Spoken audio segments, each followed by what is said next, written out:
तो चलिए शुरू करते हैं आज की कहानी। हमारा हर कार्य परमात्मा से छुपा नहीं होता। एक जंगल में एक साधु महात्मा रहा करते थे। उनकी ख्याति दूर दूर तक कई राज्यों में फैली हुई थी। लोग उनके ज्ञान और समझदारी की वजह से उनसे प्रभावित होकर बहुत दूर दूर से उन्हें खोजते हुए इस जंगल में आ जाया करते थे। एक दिन दो युवक इन महात्मा की खोज में इस जंगल में आ पहुँचे, जहाँ एक बड़ी ही सुंदर रमणीय स्थल पर महात्मा अपना गुरुकुल बनाकर रहा करते थे। वे दोनों ही इन महात्मा को अपना गुरु स्वीकार कर उनसे शिक्षा प्राप्त करना चाहते थे। महात्मा कई युवकों को शिक्षा दे चुके थे, लेकिन वे किसी भी युवक को शिक्षा देने से पहले उसकी कसौटी किया करते थे। इन दोनों युवकों को महात्मा ने देखा तो वे उन्हें अच्छे घर से लगे और उनकी परीक्षा लेने की महात्मा ने तय किया।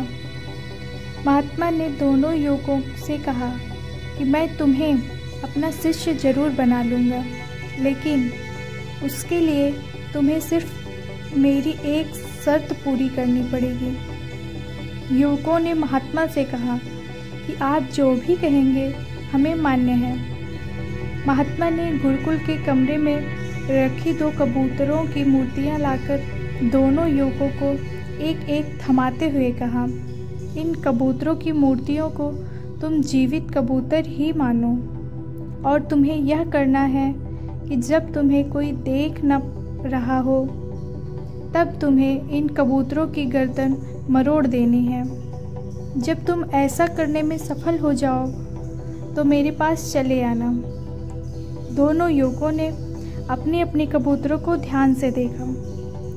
दोनों ही कबूतर बहुत सुंदर से और उन पर बहुत अच्छे से रंग और आकृतियाँ बनी हुई थी। दोनों के मन में ख्याल आया कि इतनी आसान और सरल परीक्षा से गुरुजी हमें क्या सीख देना चाहते हैं।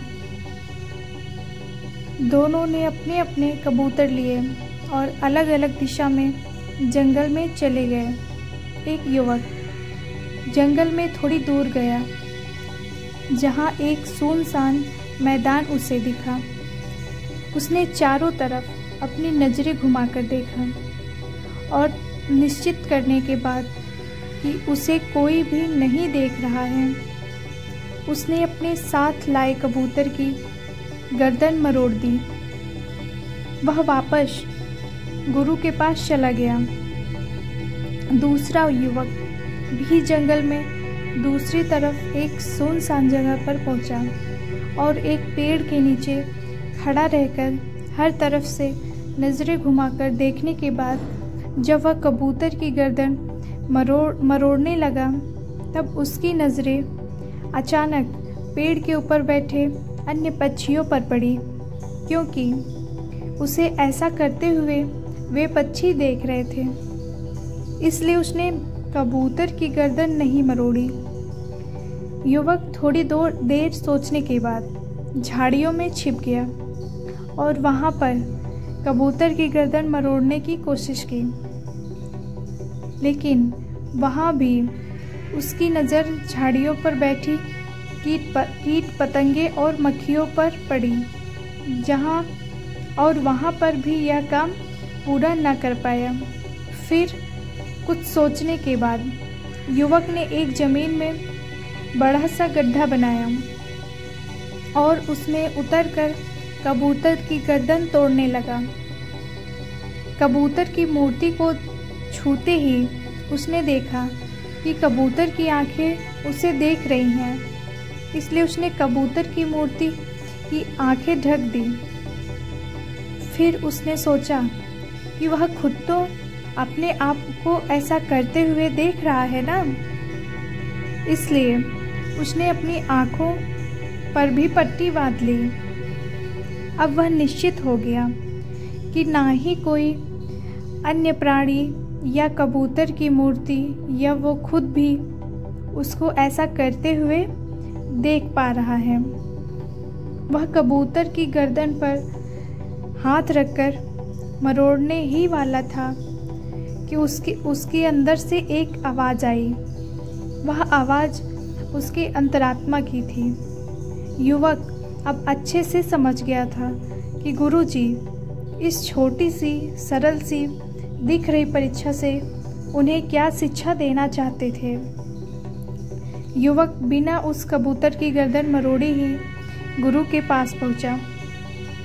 गुरु के पास जाकर युवक ने गुरु से माफ़ी मांगते हुए कहा कि गुरुजी मुझे क्षमा कर दीजिए, मैं आपका दिया हुआ यह काम पूरा नहीं कर पाया, क्योंकि जब भी मैं ऐसा करने की कोशिश कर रहा था तो मुझे कोई न कोई देख रहा होता है। जब मैंने यह सुनिश्चित कर लिया कि बाहरी दुनिया में मुझे कोई नहीं देख रहा है, तब भी मेरी अंतरात्मा और परमात्मा मुझे देख रहा था, इसलिए मैं इस परीक्षा में पूरी तरह असफल हो गया।